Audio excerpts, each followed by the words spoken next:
Shalom saudara terkasih di dalam Tuhan Yesus Kristus. Pada pagi hari ini kita akan merenungkan kebenaran firman Tuhan. Namun sebelumnya mari kita berdoa terlebih dahulu. Terima kasih Tuhan karena kami diizinkan untuk bangun pada pagi hari ini dan kami akan merenungkan kebenaran firman-Mu. Mari kiranya Allah Roh Kudus yang menerangi hati dan pikiran kami agar kami dapat mengerti kebenaran firman Tuhan. Hanya dalam nama Tuhan Yesus kami berdoa. Amin.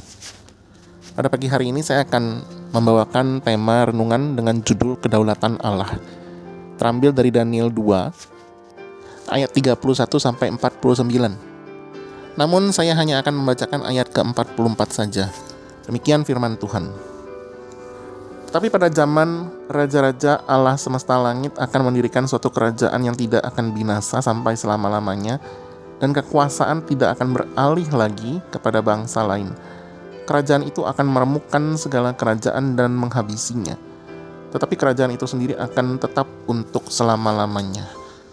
Sedemikian jauh pembacaan firman Tuhan, mari kita merenungkannya. Ada ungkapan bahwa manusia itu bisa diuji di dalam 3 hal, yaitu tahta, harta, dan wanita. Wanita ataupun pria maksudnya. Apalagi tantangan bagi seorang pemimpin adalah ketika dia harus turun dari jabatannya. Ada yang sudah 10 tahun menjabat, pengen memperpanjang jabatannya sampai 20 tahun, 30 tahun. Nah, itu adalah seseorang yang gila akan hormat atau tidak mau turun dari kekuasaannya. Maka sehubungan dengan itu kita melihat bahwa di dalam Alkitab banyak juga orang-orang yang merasa dirinya berhak atas kekuasaan yang dimiliki oleh mereka. Pada hari ini kita akan membahas mengenai mimpi seorang raja, yaitu Nebukadnezar, raja dari Babel. Di mana kita mengetahui dengan jelas bahwa ketika Israel terpecah dua, Israel utara dibabat habis oleh kerajaan Asyur, dan setelah itu dari Asyur, kemudian Babel itu mengalahkan Asyur, dan juga Babel itu kemudian mengambil alih Israel Selatan. Menariknya, Raja Nebukadnezar, raja dari Babel ini mengalami mimpi.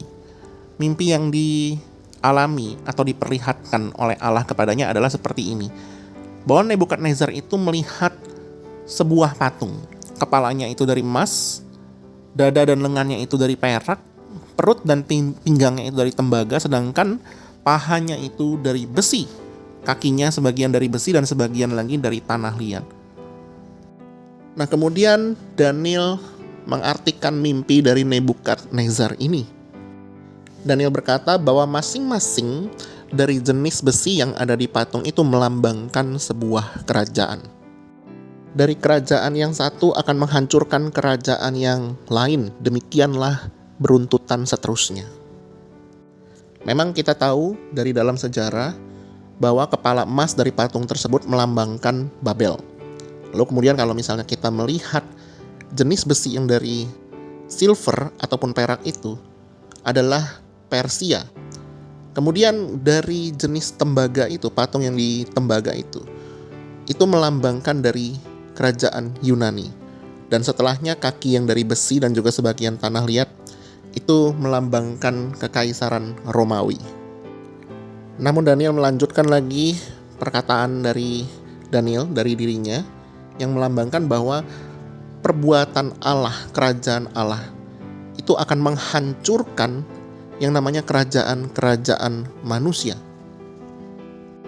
Yang dikatakan di ayat yang ke-45 bahwa ada sebuah batu terungkit lepas dari gunung dan meremukkan besi, tembaga, tanah liat, perak, dan emas itu. Maka dari sini setidaknya kita bisa memahami akan beberapa hal. Yang pertama, kekuasaan yang ada pada manusia itu tidaklah tetap untuk selama-lamanya, dan itu adalah pemberian Allah. Manusia itu harusnya sadar bahwa ketika kita itu memiliki yang namanya kekuasaan, toh kita tidak akan memegang kekuasaan itu untuk selama-lamanya. Karena manusia itu pasti akan binasa, pasti akan mati suatu hari nanti. Dan sehubungan dengan hal itu, maka kita bisa memaknai untuk poin yang kedua, bahwa manusia itu adalah makhluk yang lemah dan Allah itu berkuasa untuk selama-lamanya. Karena Allah adalah pribadi yang sempurna, yang maha kuasa dan juga berdaulat. Maka dari itu bagi kita yang mungkin dipercayakan oleh Allah sebagai pemimpin-pemimpin, baik itu pemimpin yang ada di dalam organisasi ataupun di dalam pekerjaan ataupun bisnis, maka kita harus menggunakan kekuasaan yang diberikan oleh Tuhan kepada kita itu dengan bijak. Yang paling sederhana itu adalah dimulai dari perkataan kita. Perkataan seorang pemimpin jika dibandingkan dengan perkataan bawahannya, tentu akan memiliki level ataupun power yang berbeda.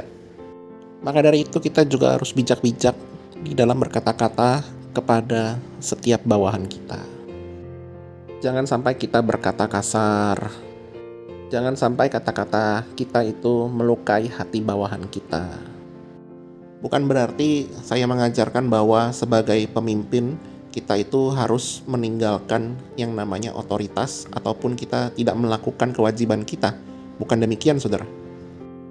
Tetapi sebagai pemimpin-pemimpin, terutama bagi pemimpin-pemimpin Kristen, harus bijak-bijak di dalam menggunakan kekuasaan yang diberikan oleh Allah kepadanya. Karena tugas utama seorang pemimpin Kristen adalah memimpin orang-orang agar bisa melihat kemuliaan Allah. Karena kekuasaan yang kita miliki itu sifatnya sementara dan memabukkan kita. Tetapi kekuasaan Allah itu untuk selama-lamanya dan Ia berdaulat atas apa yang kita miliki. Berkat-berkat dan pemberian Tuhan kepada kita itu bukan diberikan dengan tanpa maksud. Setiap kekuasaan dan pemberian dari Allah itu dimaksudkan agar kita boleh dapat menolong orang-orang lain yang belum mengenal Tuhan untuk datang kepada Tuhan dan melihat kemuliaan Tuhan. Kiranya Tuhan Yesus memberkati kita sekalian. Mari kita berdoa. Tuhan, terima kasih untuk firman-Mu yang mengingatkan kami bahwa apa yang kami punya, terutama kekuasaan yang kami miliki, itu bukanlah semata-mata hasil perjuangan kami dan bisa kami pergunakan dengan semau kami. Tetapi tolonglah kami ya Tuhan menjadi pribadi-pribadi yang bijaksana di dalam menggunakan kekuasaan kami. Dan tolonglah kami agar kami boleh senantiasa memiliki kerendahan hati untuk mengakui kekuasaan dan kedaulatan-Mu ya Tuhan.